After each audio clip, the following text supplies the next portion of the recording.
السلام عليكم ورحمة الله وبركاته. Allahu Akbar, Allahu Akbar, Allahu Akbar, la ilaha illallah, Allahu Akbar, Allahu Akbar, Allahu Akbar, walillahi alhamd. Queridos hermanos, queridas hermanas, también queridos telespectadores, bienvenidos a la Jutba de la Meca, su programa del viernes. Hoy va a ser un programa especial porque va a ser la Jutba del viernes, pero no del Jumu'ah, sino del Eid, de la fiesta del sacrificio del viernes pasado. Como fue una jutba tan interesante y tan importante, no hemos querido perderla, por lo tanto, como no hemos podido retransmitirla el viernes pasado porque ha sido muy temprano para nuestro horario, pues hoy aprovechamos para escucharla, traducirla y comentarla y analizarla, inshallah. Y para ello tenemos con nosotros a nuestro invitado ilustre de casi cada viernes, el hermano Imam Mansur Mota. Assalamu alaikum, bienvenido. Alaikum salam. La jutba del viernes pasado del Eid fue muy importante, pero antes de pasar a la fiesta en sí o a la jutba en sí, ¿cómo has pasado la fiesta? Pues la he pasado aquí junto con otros compañeros, disfrutando de la fiesta igualmente, no tanto como uno desearía en familia y en casa, pero hemos estado aquí trabajando para que esta felicidad y este alborozo del día de Eid llegue a todos los hogares y a todos nuestros hermanos, hermanas y todos aquellos simpatizantes o que tuviesen curiosidad por conocer el día de la Eid, el día de la fiesta del sacrificio, y por eso hay que agradecer a todo el equipo que estuvo este día trabajando muy largo, muy duramente para hacer transmitir en directo toda esta alegría de Eid a todo allá donde pudiésemos llegar. Y así ha sido, porque yo, alhamdulillah, digamos que estaba también por la mañana ahí en la M30 y retransmitiendo las sensaciones de los musulmanes que han rezado y escuchado el sermón del Eid, de la fiesta ahí en la Mezquita Mayor de Madrid. Y bueno, he podido seguiros por la tarde, una vez que estuve en casa comiendo, etcétera, os he seguido y ha estado realmente muy entretenido, y sobre todo se hace llegar, digamos, esa alegría a todos los que compartimos esta fiesta y seguramente también a otras personas que tuvieran, digamos, curiosidad por cómo los musulmanes celebran el Eid o cómo lo viven, etcétera. Es decir, la alegría es el titular principal del día del sacrificio, de la fiesta del sacrificio. Sin más dilación, el programa de hoy va a ser un poco especial, como podrán notarlo. No vamos a tener charla de la primera parte del programa como es de costumbre, por lo que durará más o menos una hora, Dios mediante, y no 1 hora y 20, 1 hora y media como es de costumbre. Pasamos, inshallah, directamente a la jutba, la traducimos, luego la analizamos y comentamos. Hasta ahora, inshallah.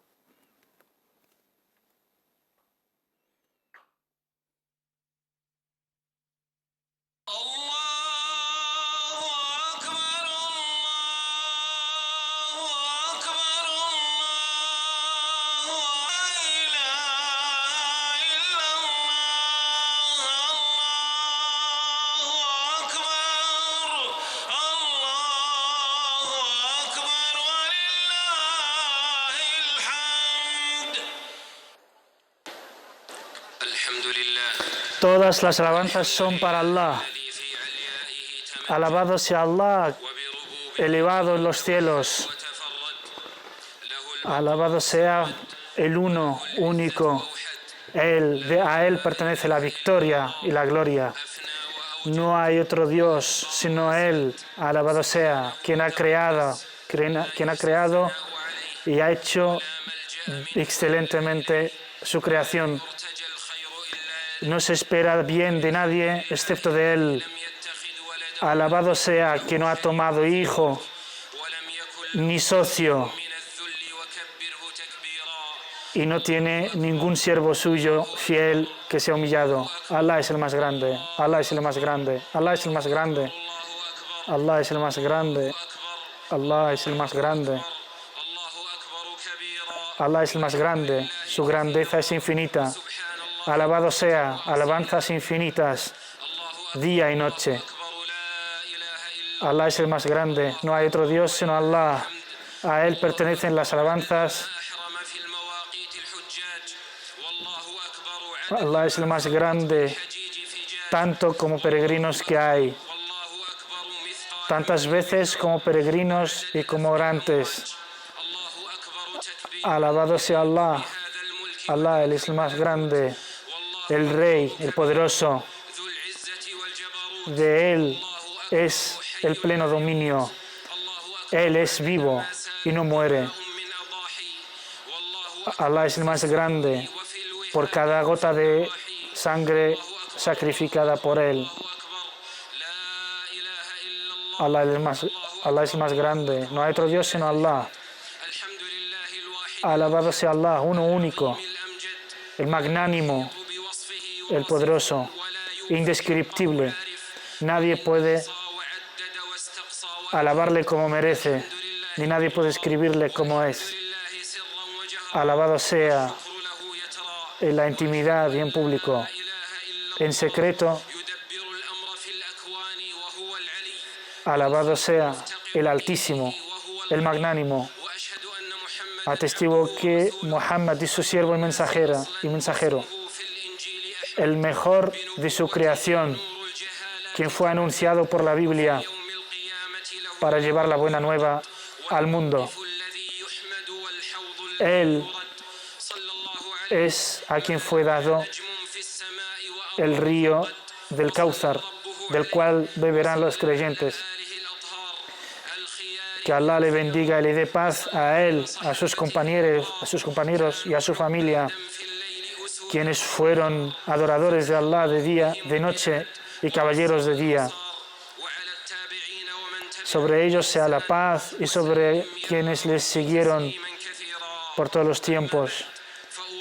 Hermanos, me recomiendo a mí mismo y a vosotros el temor de Allah. Y provisionaos, la mejor provisión es el temor de Allah. Y preparaos para un día en el que retornaréis a vuestro Dios. Entonces expondréis vuestras obras ante Él. Ese momento será el momento de la justicia. Así que preparaos. Peregrinos de la casa del Misericordioso, estáis en la tierra donde la revelación fue descendida. Aquí se vivió el din del Islam. Aquí fueron descendidas las sentencias islámicas. Y aquí vivió nuestro bendito profeta, la paz y las bendiciones sean con él. Aquí se le reveló el mensaje. Fue el primero en ser probado por este mensaje y lo ha logrado aprobar. La paz sea con él. Aquí fueron descendidos los versículos del Corán y aquí fueron recitados. Entre estas montañas y estos ríos, esta es la Kaaba de Dios magnánimo. Esta es la estancia de Abraham. Aquellos son los montículos de Safa y Marwa y este es el pozo de Zamzam. Queridos hermanos, estáis aquí y es el deseo de todo amante de Dios que quiere visitar estos santos lugares de todas partes. Así logra el peregrino, después de una estancia aquí, de su peregrinación, logra renacer como el día que fue parido por su madre, limpio y purificado. Decía el profeta, la paz sea con él, quien peregrine o quien visite esta casa y sin que cometiera ningún pecado y cumpliera bien su peregrinación, será perdonado como el día que ha nacido. Y también dice, aquel cuya peregrinación sea bien hecha no tiene otra recompensa que el perdón. Peregrinos de la casa de Allah, antes habéis parado en el monte Arafat para recordar a Dios glorificarle y alabarle, también para rezarle y pedirle. Así pues, habéis estado en un mejor lugar para que Allah acepte nuestro arrepentimiento y en nuestro perdón. Peregrinos generosos, este es el día grande. Allah lo llamó el día mayor de la peregrinación. Y Allah bendice y perdona a todos los peregrinos, a todos los musulmanes en este día. Así pues habéis andado para apedrear con las Jamarat y habéis dejado el estado de Ihram y sacrificado por Allah. Así pues, y habéis dado circunvalaciones a la Kaaba. Y estos rituales, que así los hizo el profeta al con él, no es un problema hacerlos en este orden o en otro, pues Allah es clemente. Queridos hermanos, el día de mañana es el día 11 y es el primer día de los días del Tashriq. Cuando Allah dice, los menciona en el Corán, y recordad a Allah en unos días determinados. Abdullah ibn Abbas, Allah esté con él, dijo que estos días son los días del Tashriq. Y el profeta de paz sea con él dijo que estos días son días de beber y comer y recordar a Allah. Así pues son días de glorificar a Allah, de alabarle y de seguir sus órdenes y la guía de su bendito profeta, la paz sea con él, y los pasos de las primeras generaciones. Omar ibn al-Khattab, Allah esté con él, alababa a Allah y lo glorificaba el día de Mina, y con él toda la comunidad musulmana lo hacía. Allah, Él es el más grande, no hay otro Dios sino Allah, alabado sea. Musulmanes de todas partes del mundo, felicidades por esta fiesta. Que Allah lo haga para vosotros un día de alegría, de felicidad y amor. Que Allah acepte vuestras obras y eleve vuestras posiciones. Y que Allah nos haga revivirlo en años próximos con fe, felicidad, fe y con victoria y éxito para el Islam y los musulmanes. Queridos creyentes, un trabajo aceptado, familiares que se visitan y alegría lícita es lo que toca hoy. Allah es el más grande, no hay otro Dios sino Allah. Allah es el más grande, alabado sea. Peregrinos de la casa de Allah. En la peregrinación del profeta, la paz sea con él, tenía muchas enseñanzas, muchas lecciones que han establecido nuestro din y han establecido la Sharia, la ley islámica. Dice Allah Altísimo, ciertamente hoy he perfeccionado vuestro din y he completado mi bendición sobre vosotros y me complace hacer que el Islam sea vuestro din. Así pues, en estos días, Allah Altísimo y su bendito mensajero recomendaron y aconsejaron, ordenaron respetar a las mujeres y darles sus derechos, de acabar con la usura, de fomentar y promover la unidad de los musulmanes.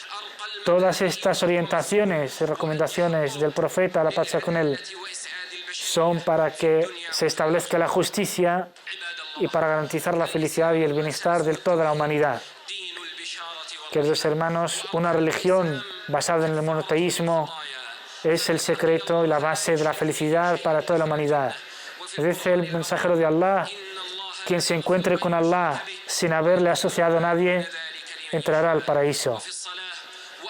Así pues, y dice también de la oración, establece la oración de día y de noche. Ciertamente las buenas obras eliminan las malas. Y en cuanto al azaque, dice el profeta, dice al Altísimo, toma de sus bienes parte para purificarles de ellos.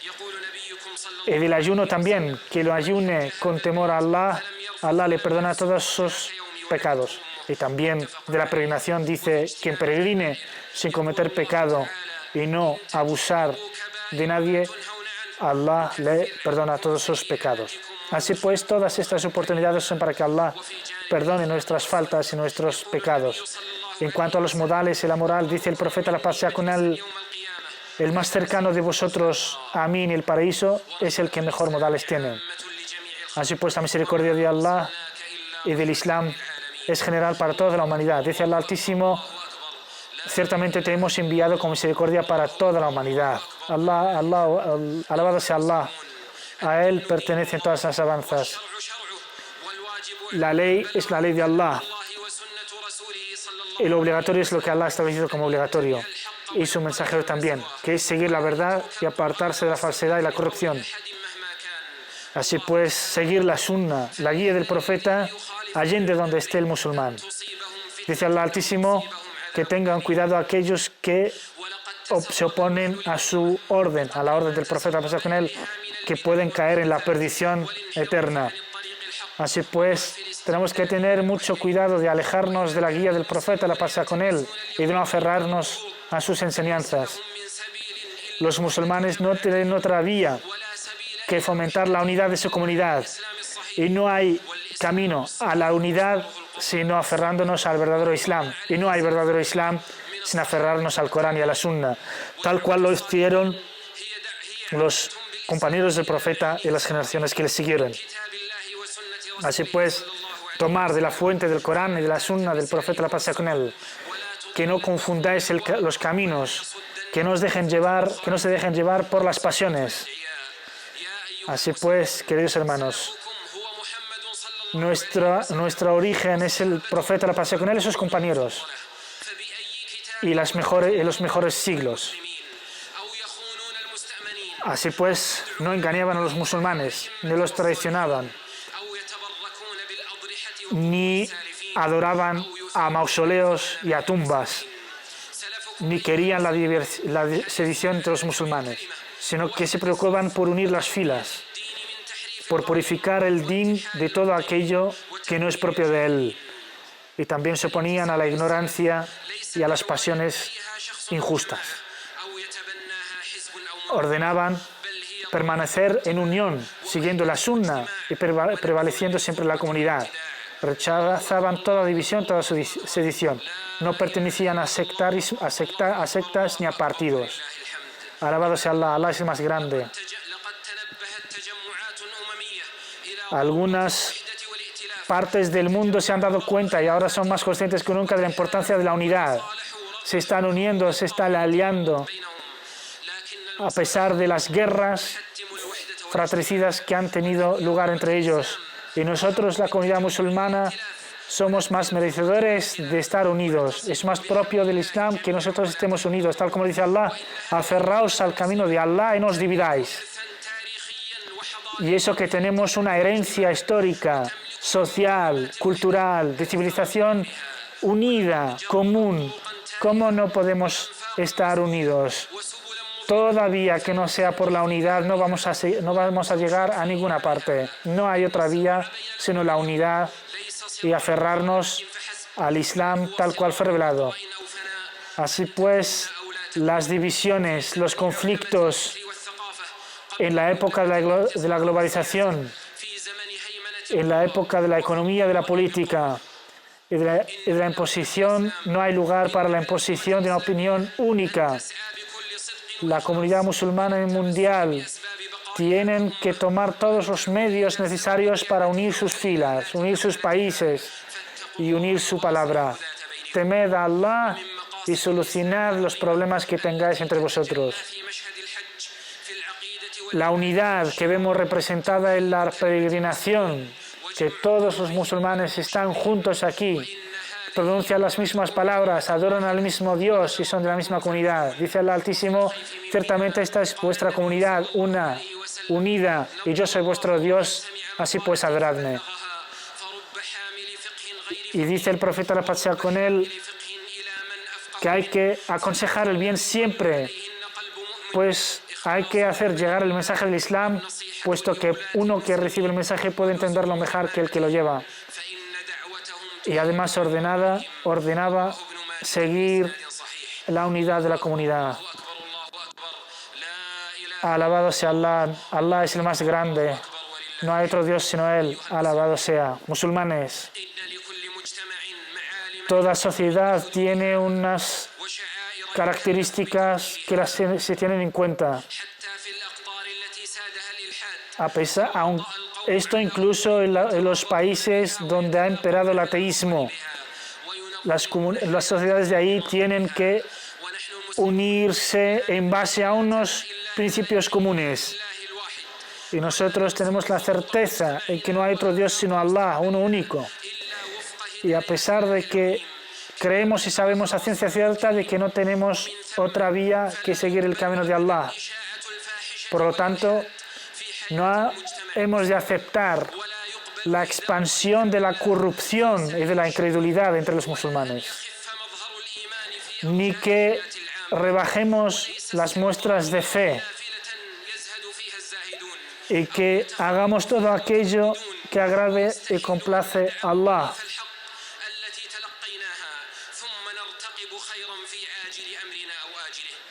Así pues, todo aquello que complace a Allah para esta vida y para la otra, lo hemos de tomar en cuenta y seguirlo y defenderlo, y no rehusar de él.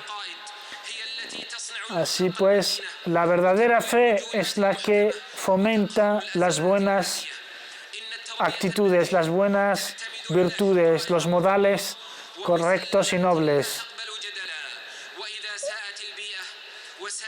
Cuando se corrompe el ambiente, cuando se expanden las dudas,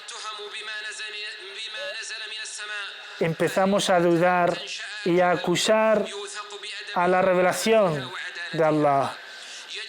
Y acusamos entonces a la religión de ser la causante de esta corrupción, cuando es todo lo contrario. Así pues se nos imponen algunas dudas e incertidumbres desde fuera que no son propias de nosotros ni tienen origen en nuestras propias comunidades. Queridos hermanos, las generaciones nuevas, así pues como los musulmanes en general, han de estar precavidos ante estos venenos. Dice el Altísimo: temed un fuego cuya leña serán las personas y las piedras. Allah es el más grande, no hay otro Dios sino Él, alabado sea. Musulmanes, la ley de Allah en su creación es la permanente, la constante guerra o conflicto entre el bien y el mal. Y es una manera de purificar y probar a la gente de la fe. Lo que sufre nuestra umma de grandes catástrofes, de grandes problemas, de sucesos que estremecen los corazones, son para probar nuestra fe y la unidad de nuestra comunidad, y es una manera de recordar a Allah y someternos a Él, pues sabemos ciertamente que al fin y al cabo nuestra umma se le ha prometido la victoria, el éxito final, y que a pesar de las heridas no nos desesperamos, tal como dice Allah Altísimo: no os desesperéis si vosotros sois creyentes. Así pues, a pesar de estas heridas y de las grandes pruebas, tenemos que estar confiados de la victoria y el auxilio de Allah. Además, ante las pruebas, Allah Altísimo eleva nuestras posiciones. Ante Él mejoramos nuestra fe y nos purifica de los pecados. Así pues, en Palestina, en Siria, en Birmania y demás heridas que duelen mucho y son catastróficas, que sufre nuestra umma que está siendo devorada y dividida, para que no les quede ni religión, ni ningún elemento de fuerza, ni de resistencia.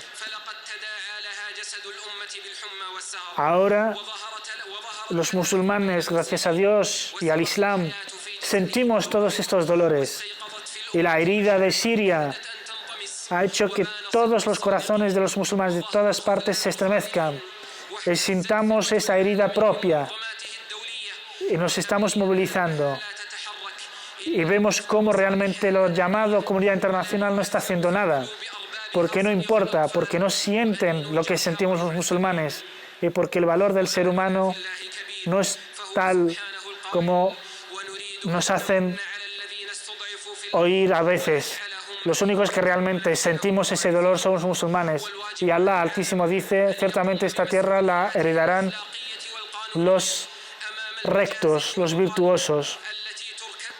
Así pues, la virtud es nuestro camino para unir nuestras filas y apoyar a nuestros hermanos en Siria y en Palestina. Lo obligatorio es parar las guerras y el derramamiento de sangre y proteger y salvaguardar la unidad de los musulmanes y alejarnos de los sectarismos, de los intereses nacionales o personales. El mundo y los musulmanes a la cabeza tienen que cumplir su obligación de parar este derramamiento de sangre. Y es una obligación imprescindible de los musulmanes y de los árabes para que hagan todo para parar el derramamiento de sangre en Siria, en Palestina y demás lugares. Puede que Allah así nos saque de esta situación tan difícil. Allah es el más grande, no hay otro Dios sino Allah. Allah es el más grande, alabado sea. Oh Allah, bendícenos con el Corán y la Sunna y bendícenos con tu misericordia. Digo esto y pido perdón a Allah y por mí y por vosotros. Pedidle, pues es quien perdona y es el clemente.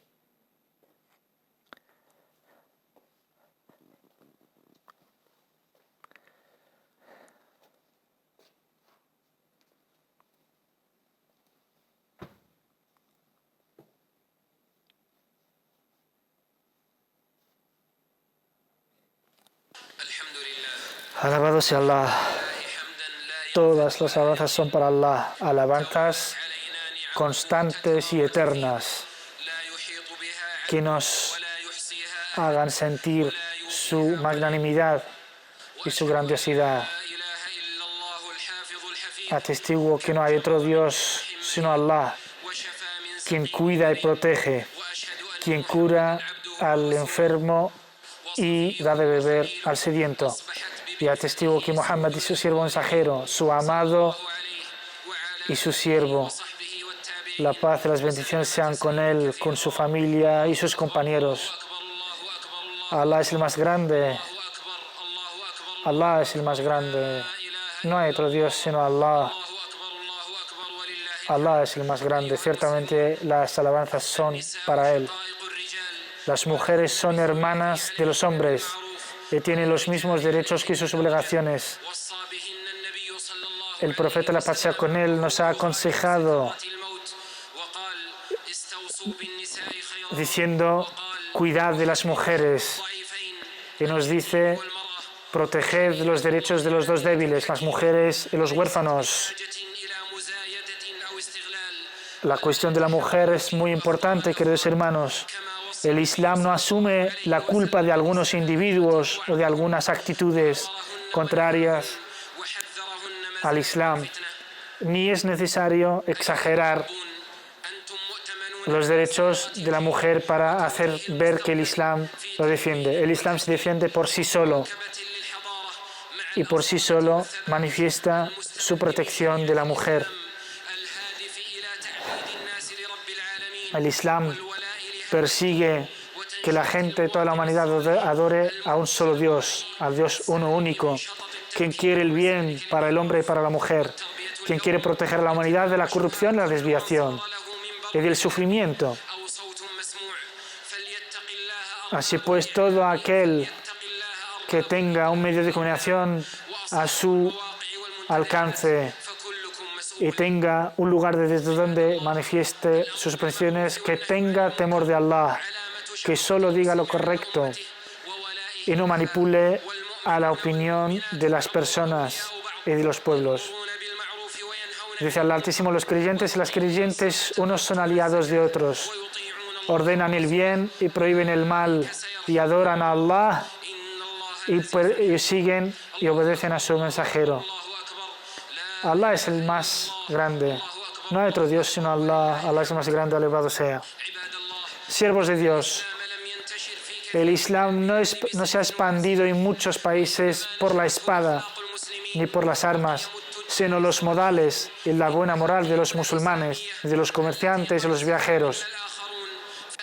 Así esos pueblos que los han conocido, los han reconocido y lo han seguido. Y quienes se han alejado del Islam vemos que tienen una corrupción moral y una desintegración social graves, los cuales son el veneno que envenena y descompone a todas las sociedades y civilizaciones de toda la historia. Así pues, el consejo en el Islam es muy importante para adorar a Allah únicamente y obedecer al bien, ordenar el bien y prohibir el mal.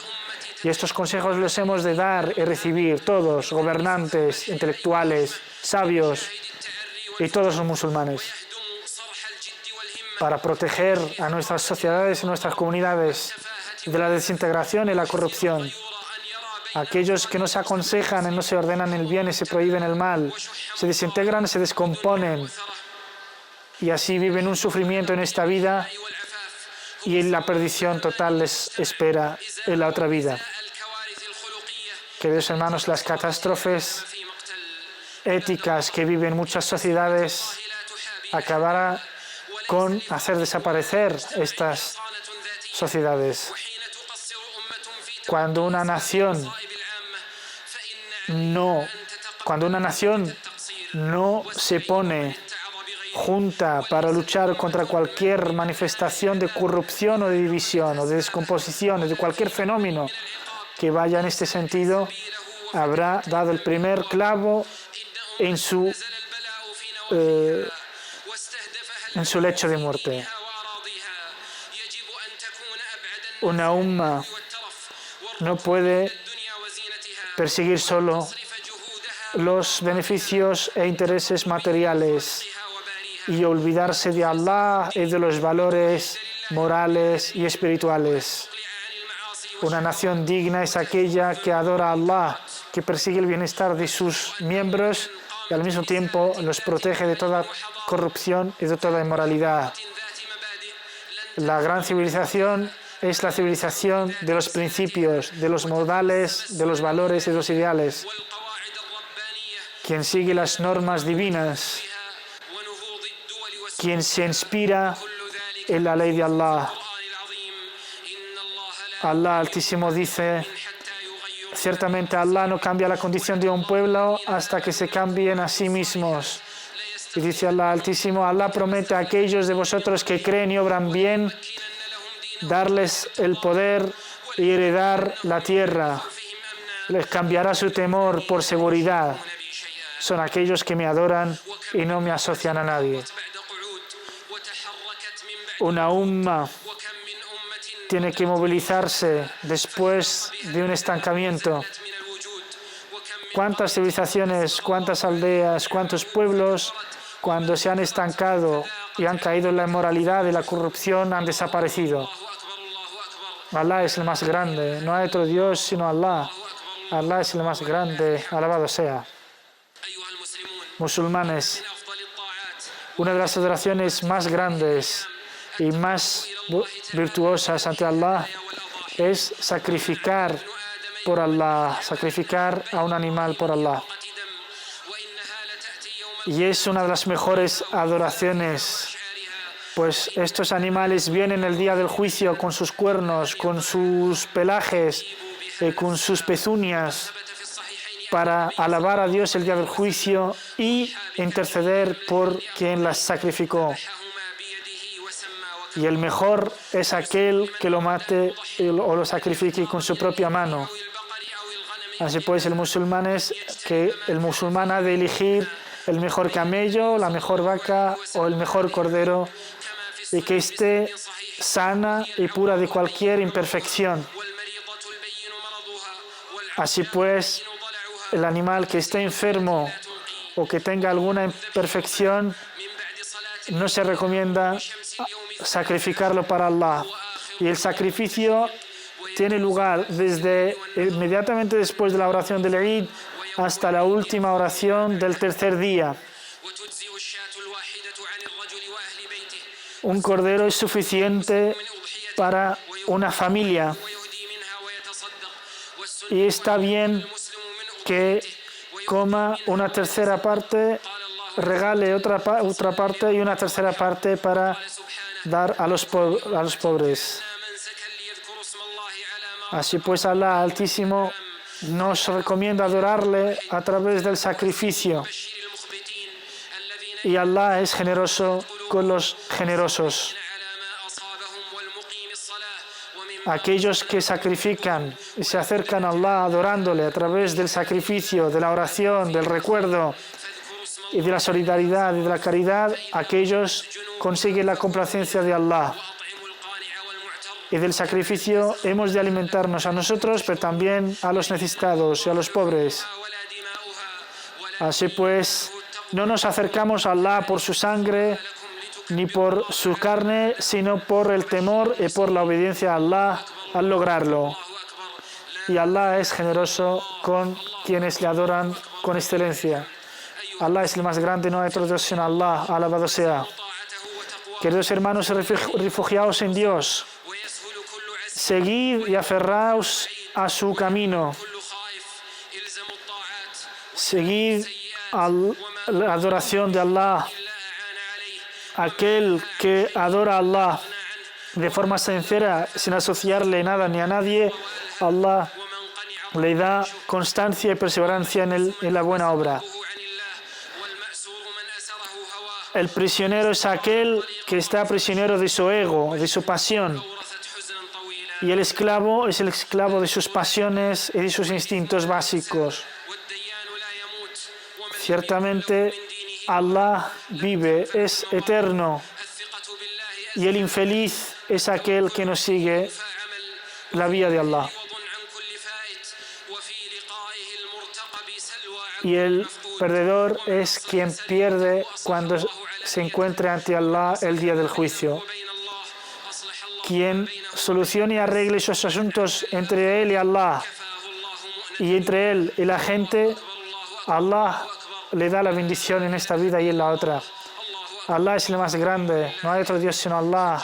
Alabado sea Allah. Peregrinos de la casa de Allah, bendecid a Allah y agradecidle.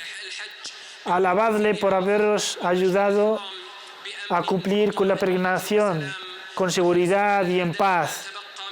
Procurad con cumplir lo que os queda de los rituales del Hajj, de la peregrinación. Dice Allah Altísimo, y continuad y completad la peregrinación a la casa de Allah. Así pues, cumplid vuestros rituales y sed dóciles y cuidadosos con vuestros hermanos peregrinos.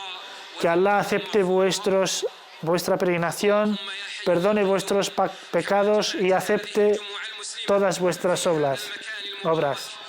Oh Allah, como has unido y juntado a los musulmanes en estas tierras santas. Oh Allah, tómales de sus manos hacia la unidad. Oh Allah, soluciona las situaciones de los musulmanes en todas partes. Oh Allah, acepta nuestra vuelta a ti, nuestro arrepentimiento. Oh Allah, bendice de la paz a nuestro profeta y a su familia, como has bendecido y saludado a Abraham y a la familia de Abraham. Oh Allah, bendice a Muhammad y a la familia de Muhammad, como has bendecido a Abraham y a la familia de Abraham y a la familia de Abraham. Ciertamente en los mundos tú eres el Señor. Oh Allah, une a las filas de los musulmanes y humilla a sus enemigos. Queridos hermanos, el imán procede a suplicar por los musulmanes y por las poblaciones y los pueblos que más están sufriendo y por toda la humanidad. Volvemos al plató, inshallah, inmediatamente después de la súplica. اللهم فك حصارهم وأصلح أحوالهم واكبت عدوهم. اللهم حرر المسجد الأقصى من ظلم الظالمين وعدوان المحتلين. اللهم أصلح أحوال المسلمين في كل مكان. اللهم أصلح أحوالهم في سوريا. اللهم اجمعهم على الحق والهدى. اللهم احقن دماءهم وآمن روعاتهم وسد خلتهم وأطعم جائعهم واحفظ أعراضهم واربط على قلوبهم وثبت أقدامهم وانصرهم على من بغى عليهم. اللهم فك حصارهم. اللهم فرجك القريب. اللهم وفق ولي أمرنا خادم الحرمين الشريفين لما تحب وترضى وخذ به للبر والتقوى. اللهم وفقه ونائبه وإخوانهم وأعوانهم لما فيه صلاح العباد والبلاد. اللهم جازهم بالخيرات والحسنات على ما يبذلون من خدمة الحجاج وخدمة الحرمين الشريفين وقاصديهما. اللهم كافئ كل من خدم الحجيج واجز خيرا من قام على رعاية ضيوفك. اللهم ثقل موازينهم بالحسنات وبارك لهم في أعمالهم وأعمارهم. اللهم وفق ولاة أمور المسلمين لتحكيم شرعك واتباع سنة نبيك محمد صلى الله عليه وسلم واجعلهم رحمة على عبادك المؤمنين. اللهم انشر الأمن والرخاء في بلادنا وبلاد المسلمين واكفنا شر الأشرار وكيد الفجار. ربنا آتنا في الدنيا حسنة وفي الآخرة حسنة وقنا عذاب النار. ربنا اغفر لنا ذنوبنا وإسرافنا في أمرنا وثبت أقدامنا وانصرنا على القوم الكافرين. اللهم اغفر ذنوبنا واستر عيوبنا ويسر أمورنا وبلغنا فيما يرضيك آمالنا. اللهم اغفر لنا ولوالدينا ووالديهم وذرياتهم وأزواجنا وذرياتنا إنك سميع الدعاء. اللهم إنا نسألك رضاك والجنة ونعوذ بك من سخطك والنار. اللهم اجعلنا من عتقائك من النار يا حي يا قيوم يا ذا الجلال والإكرام. اللهم أنت الله لا إله إلا أنت. أنت الغني ونحن الفقراء. أنزل علينا الغيث ولا تجعلنا من القانطين. اللهم أغثنا. اللهم أغثنا. اللهم أغثنا غيثا هنيئا مريئا سحا طبقا مجللا عاما نافعا غير ضار تحيي به البلاد وتسقي به العباد وتجعله بلاغا للحاضر والباد. اللهم سقيا رحمة. اللهم سقيا رحمة. اللهم سقيا رحمة لا سقيا عذاب ولا بلاء ولا هدم ولا غرق. ربنا تقبل منا إنك أنت السميع العليم وتب علينا إنك أنت التواب الرحيم. اللهم اجعل عيدنا سعيدا وعملنا صالحا متقبلا رشيدا. اللهم أعد هذا العيد علينا وعلى المسلمين في أحسن حال وخير مآل واحفظ الحجاج والمعتمرين. اللهم احفظ الحجاج والمعتمرين ويسر لهم تمام نسكهم وتقبل منا ومنهم ومن جميع المسلمين. الله أكبر. الله أكبر. الله أكبر. لا إله إلا الله. الله أكبر. الله أكبر ولله الحمد. الله أكبر كبيرا والحمد لله كثيرا وسبحان الله بكرة وأصيلا. وصلى الله على نبينا محمد وعلى آله وصحبه وسلم تسليما كثيرا. وهكذا إخوة الإيمان في كل مكان كنا وإياكم في نقل مباشر من رحاب المسجد الحرام في مكة المكرمة لأذان والصلاة وخطبتي العيد لهذا اليوم الطيب المبارك عيد الأضحى المبارك.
Assalamu alaikum wa rahmatullahi wa barakatuh. De nuevo, la paz sea con todos ustedes. Como suele de costumbre, las jutbas o los sermones de la fiesta del sacrificio suelen ser más largos que los del viernes, evidentemente, porque se tocan infinidad de temas. Cada tema podría dar lugar a una jutba por separado, a conferencias también. Por tanto, hablo de una serie de temas, vamos a destacar unos cuantos, 3 o 4, lo que nos dé el tiempo, inshallah, para analizar. Y son temas realmente trascendentales, muy importantes. Vamos a intentar desgranarlos de uno en uno. Es decir, el imam habló de la importancia de la peregrinación, de la gran adoración que supone. También aconsejo a los peregrinos que, digamos, sigan, porque aún quedan algunos rituales de la peregrinación.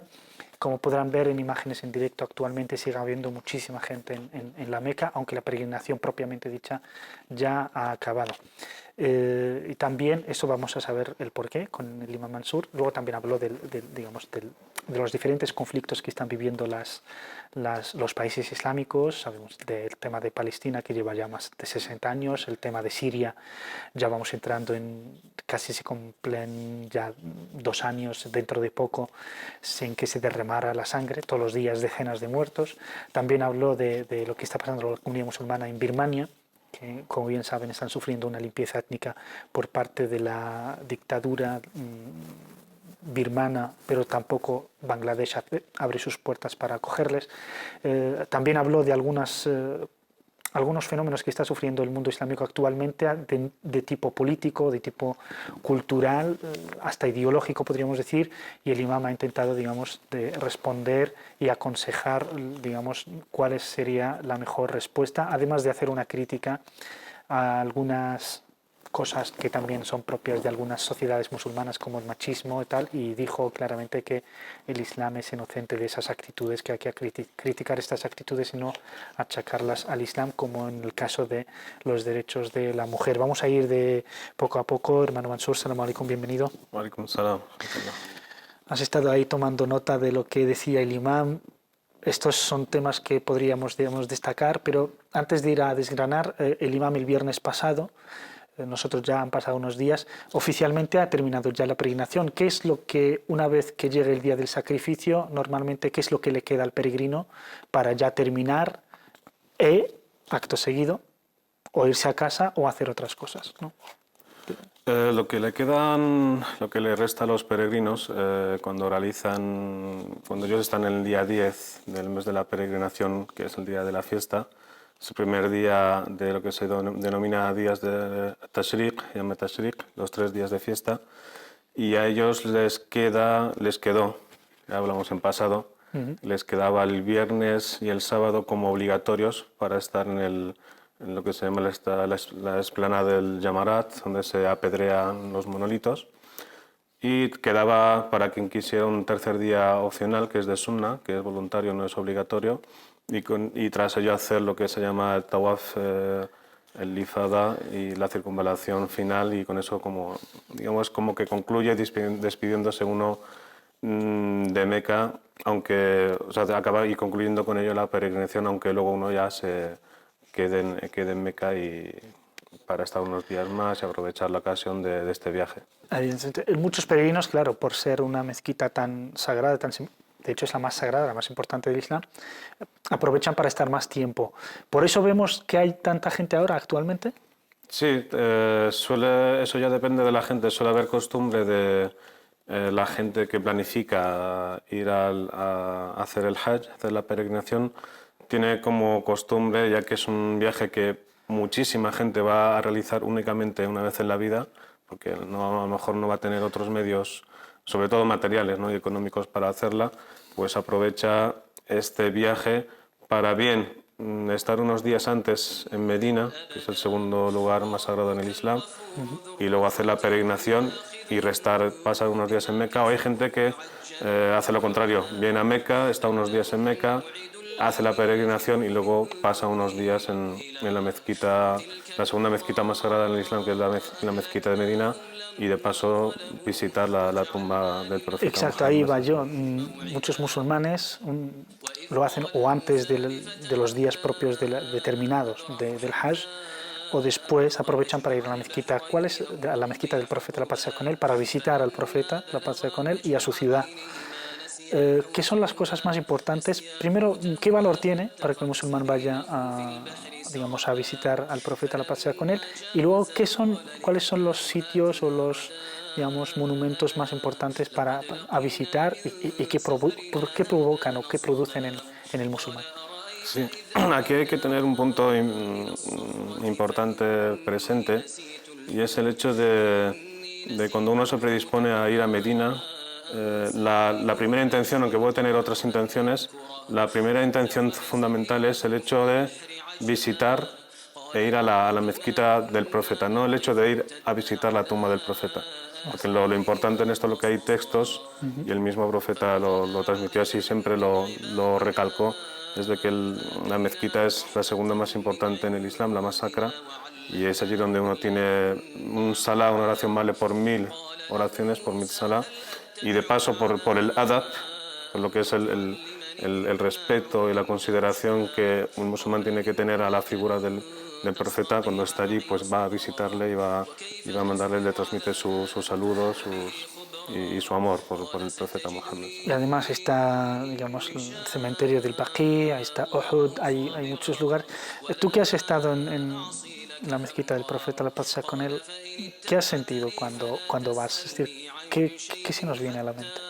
Pues la verdad es que es complicado retener los sentimientos y las sensaciones porque sobre todo cuanto más uno profundiza en el din del Islam, en la historia, en el devenir de los acontecimientos desde la llegada de la revelación, luego con los califas, bueno, todo lo que es la historia del Islam y lo que ha sido, por ejemplo, en este caso la ciudad de Medina, en la historia del Islam, se te viene un cúmulo de sensaciones y de sentimientos que es difícil controlar en el sentido de que una cosa es, has leído infinidad de acontecimientos, de cosas bonitas, de sentimientos, de experiencias espirituales y todo ello se concentra en unos metros cuadrados porque, claro, hay que tener en cuenta que lo que hoy es la mezquita tal cual de Medina no era la ciudad. Bueno, dicen, hay gente, historiadores que dicen que lo que hoy es el recinto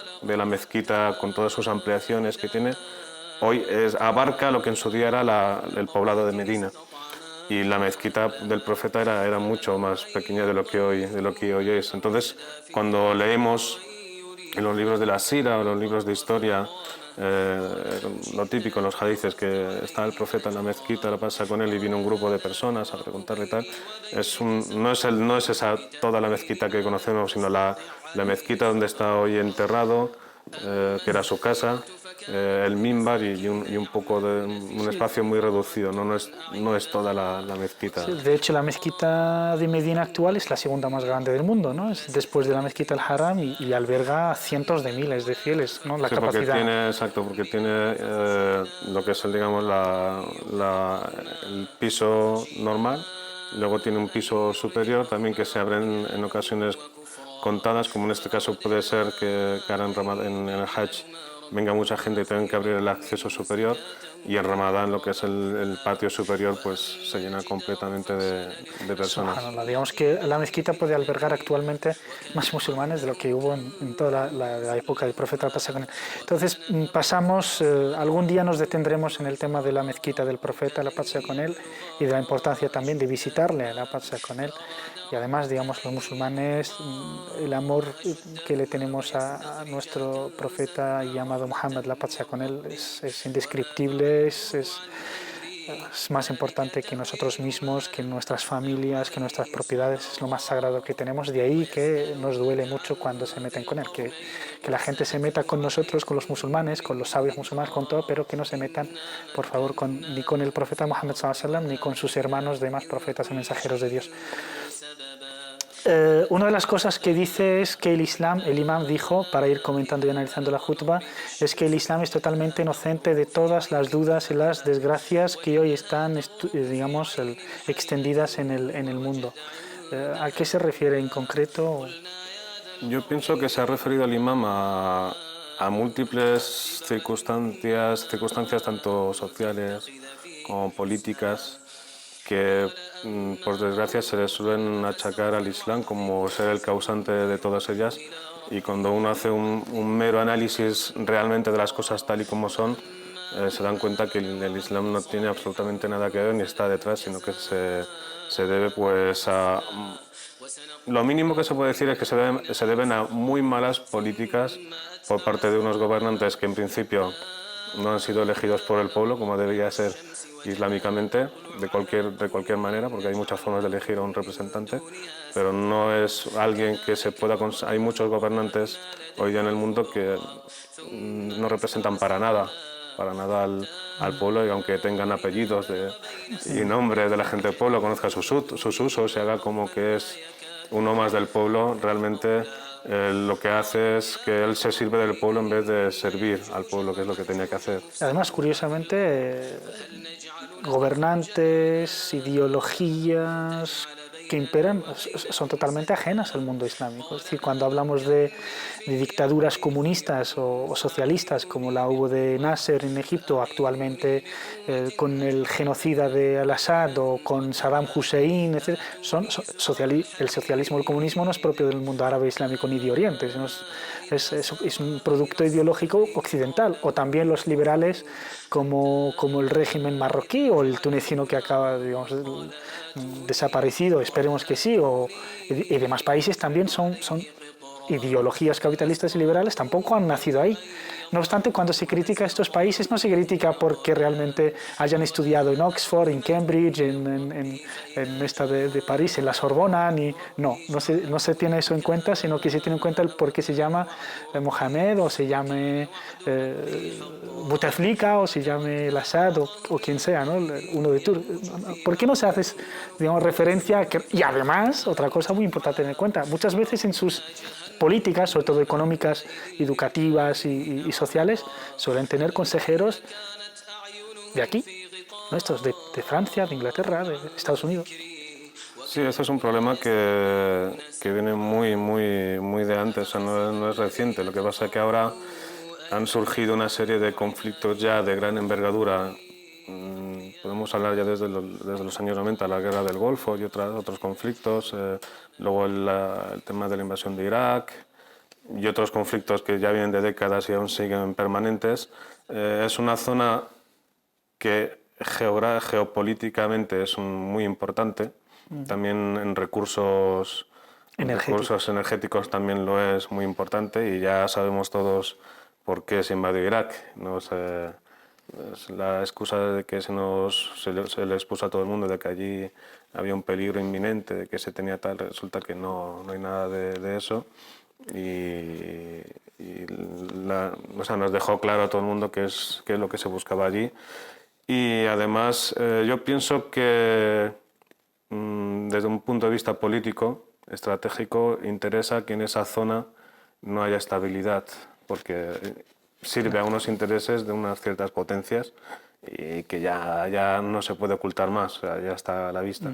Y por desgracia lo que está ocurriendo en Siria, al haber grandes potencias en conflicto y tampoco haber realmente un interés que puedan obtener detrás, porque si realmente hubiese un interés ya otro gallo cantaría, como se suele decir, pues en el conflicto en esa zona, sobre todo en Siria, sigue ahí porque tampoco hay un interés realmente ético, y eso es lo que se ha referido ya el imam, ¿no? En la jutba muy bien, porque cuando la sociedad o las grandes potencias no van gobernadas por unos principios reales, ¿no? Reales de servir a la humanidad, de ser justos, pues no se puede vender otra cosa. Sí, además hay una cosa curiosa, y luego lo enlazo con lo que dijo el imam sobre que la comunidad musulmana está siendo probada, es decir, diferentes conflictos internos, internacionales, etcétera. Los musulmanes vamos a ver por qué está siendo probada.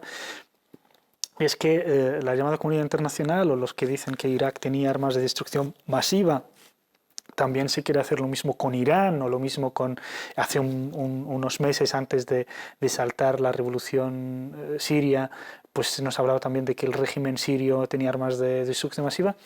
Es verdad que todo ser humano que quiera realmente el bienestar y la paz mundial, pues procura que no haya armas de destrucción masiva, que no los tenga nadie, pero es que ¿por qué no se cuestiona que los países que imponen que otros países no tengan armas de destrucción masiva lo tienen? Es decir, Estados Unidos, China, Rusia, etcétera, Son países que tienen armas nucleares, armas biológicas, que lo tienen de todo, pero prohíben a los demás tenerlos. Pero bueno, esto sería ya un tema para otro día, pero el pueblo sirio está pagando una factura muy, muy elevada precisamente por ser un pueblo independiente. Es decir, el régimen sabemos de quién depende, pero el pueblo su causa no la está vendiendo. Es decir, a lo mejor en alguna parte, en algún momento, algún país o algún pueblo o algunos líderes, digamos, han vendido su causa, o por lo menos prometiendo petróleo para ciertas multinacionales o haciendo contratos desde antes para recibir apoyo militar, pero no obstante el pueblo sirio no está vendiendo nada, está diciendo libertad, libertad, libertad, y sabemos muy bien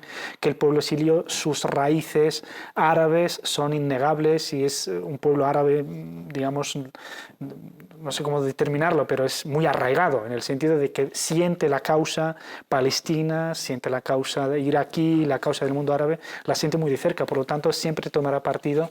Cualquier gobierno que pueda resultar de la revolución o cualquier Estado, sea laico, sea islamista, sea del tipo que sea, siempre va a estar al lado de la causa árabe. Y eso precisamente quizás es lo que está haciendo que los demás no quieran ayudarle. Hay muchas causas. Lo que yo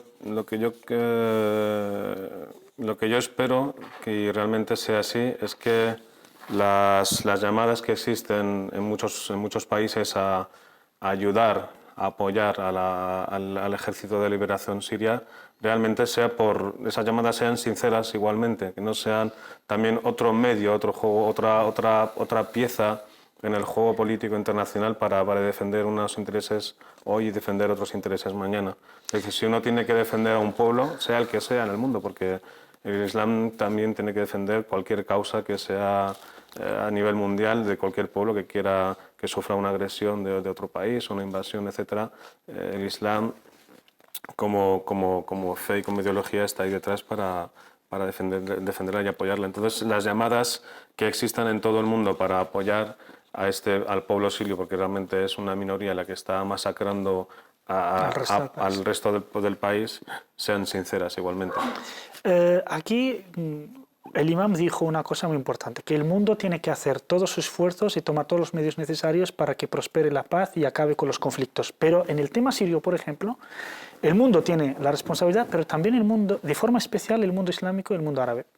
¿Qué es lo que está impidiendo que el mundo árabe digamos, solucione sus propios problemas? ¿Por qué tiene que recurrir siempre a fuerzas como Estados Unidos, Rusia, etcétera? Hombre, yo pienso que las otras fuerzas, las llames o no, siempre van a estar ahí, por los intereses que tienen estratégicos a nivel mundial. Pero sobre todo, no ya lo que podría ser la Liga del Mundo Árabe, porque lleva también muchos años, pocos resultados factibles ha tenido a lo largo. También hay que decir que la Liga Árabe fue fundada con todo el pesar del mundo, pero fue fundada por Inglaterra en 1945. Es decir, si una institución es fundada por Inglaterra, es decir, por un país que no tiene ningún interés en la unidad árabe, a lo mejor ya le resta legitimidad de por sí, no sé. Hombre, siempre han surgido... Aunque la idea en sí sea positiva, pero me refiero a que... Las ideas, sí, aunque cosas puedan surgir, pues no de la manera que uno desearía, pero si luego a posteriori da sus frutos, pues bienvenido sea. El problema es que no hay frutos palpables y tangibles de muchas instituciones a nivel mundial que se han instaurado pues, para un bien común, para un interés común. Y en este caso, sobre todo, lo que ha recalcado el imán es el hecho de, no ya de una liga, una comunidad, sino el hecho de la umma. Es decir, como umma, ha hablado el imán mucho de la unidad de los pueblos y que a veces muchos pueblos se unen, sí, a veces por intereses de lo más mundanal que puede haber en este mundo, incluso si han tenido que unirse grandes potencias por masacrar a otro pueblo y conseguir lo que han buscado, se han unido, no han reparado. Aquí el problema que hay es que la umma, si quisiera, podría hacer grandes cosas, pero como hay primero los egos de ciertos gobernantes que no quieren unirse porque quieren seguir manteniendo su estatus y su poder, entre comillas, aquí hay un verbo que por desgracia no hace, se puede decir que brilla por su ausencia, es ser transigentes. Es decir, uno puede tener intereses como nación, como pueblo, como sociedad, cosa que es totalmente lícita, Pero si yo sé que transigiendo en algunas cosas que a lo mejor no puedo dar, y además que así invita la legislación islámica, que es la Sharia, busca la unidad por un interés común que es mucho mayor que lo que me puede aportar, que el hecho de que yo no me una a esa causa común, pues lo que llama Islam siempre es la unidad, a la unidad de los pueblos, además trabajar por un bien común, que eso me va a repercutir a posteriori, a corto o largo plazo, en mi propio beneficio. Pero el problema es que estos egos que ¿Y gobiernan cómo ciertos cambiar? lugares... La pregunta que nos hacemos todos, ¿cómo cambiar a estos egos que están ahí encima? Pues yo pienso que, como ha citado también el imam Ali del Corán, que Allah no cambia el estado de una comunidad hasta que cada uno de ellos van cambiando. Y es así, yo pienso que con que cada uno de nosotros diera un paso o dos en cosas que sabe que puede aportar algo a su comunidad, el mundo cambiaría, eso estoy seguro. Pasa que somos demasiado vagos en muchos aspectos y podríamos aportar mucho más. Seguro. Pero claro, hay cosas, si hablamos de asuntos políticos, asuntos de gran envergadura, los que tienen que cambiar son la gente que tiene en su mano el mango de la sartén para cambiar esos asuntos. Una persona Y si no cambian ellos, que la gente los cambie. Es decir, el primer paso es tomar conciencia de que realmente la gente son ciudadanos. Es decir, los musulmanes son ciudadanos en sus países y en todas partes, todos los seres humanos en cualquier estado tienen que tomar conciencia de ser ciudadano, y porque ser ciudadano significa ser libre. No es una cosa que te den, sino uno cambiar un poco la conciencia y la mentalidad de que me den, sino exigir. Y la exigencia puede hacer que muchos cambien. Para pasar a otro tema, porque ya el tiempo nos hemos pasado, pero bueno, es tan agradable y tan interesante los temas que ha sacado el imán como para debatirlos. Por ejemplo, el tema de las mujeres. Ha sacado un hecho, el profeta, la pasa con él, lo dijo en la jutba de la despedida y lo dijo ya en los últimos segundos de su vida, que es cuando dice: cuidad de las mujeres, cuidad de las mujeres, cuidad de las mujeres, cuidad de los huérfanos.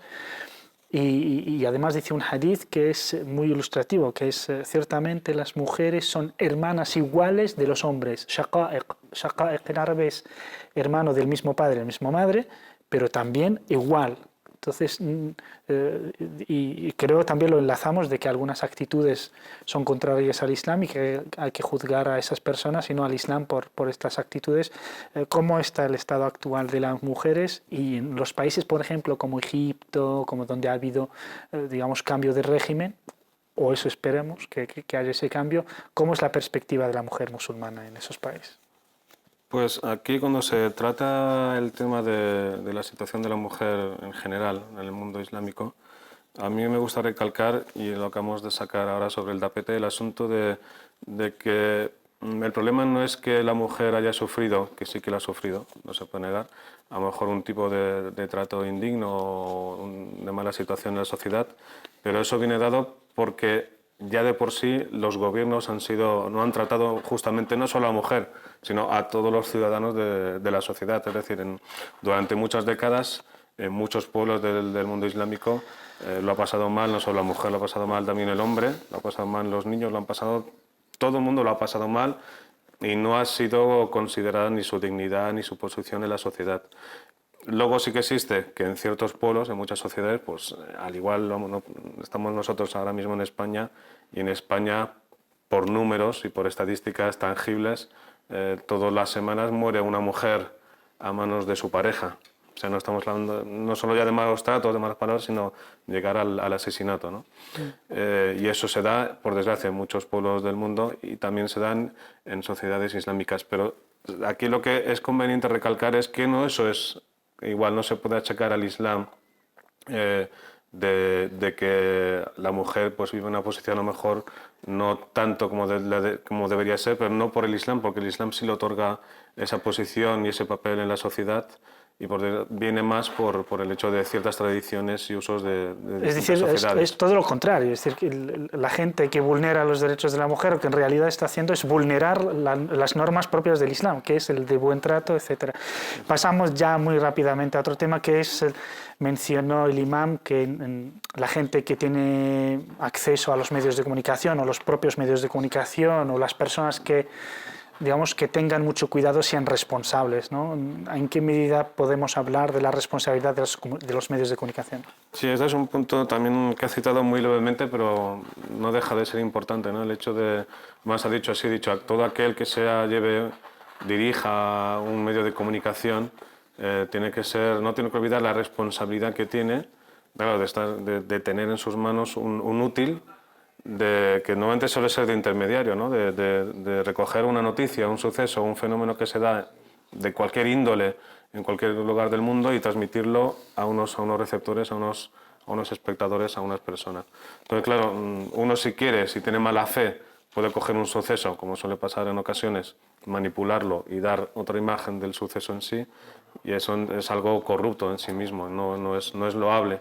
Lo que tiene que hacer un musulmán, una persona que es digna y que tiene en sus manos ese útil, como es un medio de comunicación, tiene que ser fiel por dos motivos. Primero, porque él, como creyente, tiene que ser una persona íntegra moralmente y si ha ocurrido una cosa la transmite tal cual ha ocurrido. Y segundo, porque las personas que están siguiendo ese medio piensan que lo que se está contando es verdad, es real. Y muchos de los problemas, muchos de los mitos y leyendas que existen en torno al Islam, y no nos cansamos de recalcarlo, es porque muchos de esos medios de comunicación que se ven como útiles de transportar o de llevar una serie de fenómenos o de sucesos que se dan en el mundo a esos telespectadores, pues lo que hacen es, pues, por ejemplo, si sucede tal atentado en tal sitio, pues venderlo como que eso es fruto de la ideología del Islam, de lo que el Islam supone, porque el Islam es integrista, etc. Una serie de falacias que no tienen fundamento alguno, pero como la gente tiene esa fidelidad y piensa que todo lo que se transmite por la caja, ¿cómo se llama? La caja tonta, piensa que es real y se tiene que aceptar tal cual. Sí. Entonces hay que educar a la gente a tener un poco más de sentido crítico con todo lo que escucha y todo lo que... Pero con todo, ¿eh? Hasta la propia religión, hay que criticarla, hay que tener sentido crítico y entender las cosas y no tomarlas así a lo tonto. También los medios de comunicación tienen mucha culpa en torno a los prejuicios y los mitos que hay acerca del Islam y también algunos musulmanes. Es decir, algunos musulmanes se lo ponemos muy fácil. Muchísimas gracias, Mansur. Podríamos hablar de un tema mucho más profundo, pero en alguna jutba del viernes, inshallah, que es el de la importancia de la ética en las civilizaciones o en las culturas o en las sociedades, porque hay un dicho árabe, un verso poético muy famoso que es إنما الأمم الأخلاق ما بقيت فإن هي ذهبت فإن ذهبت أخلاقهم فإن ذهبت أخلاقهم ذهبوا. Que más o menos viene a decir que las naciones o los pueblos son fuertes y se mantienen unidos para dar a luz una civilización mientras tengan una ética buena. Y si se va la ética, se va su civilización. Muchísimas gracias por estar aquí con nosotros en este programa. Y nosotros nos despedimos hasta el próximo viernes, inshallah, subhanahu wa ta'ala, vamos a intentar que haya un tema tan importante como el sirio, inshallah. Vamos a intentar si nuestro invitado puede venir. Sin más, espero que hayan pasado unas felices fiestas y que pasen un feliz fin de semana. Que sean felices, inshallah, y hasta el próximo viernes. Assalamu alaikum wa rahmatullahi wa barakatuh.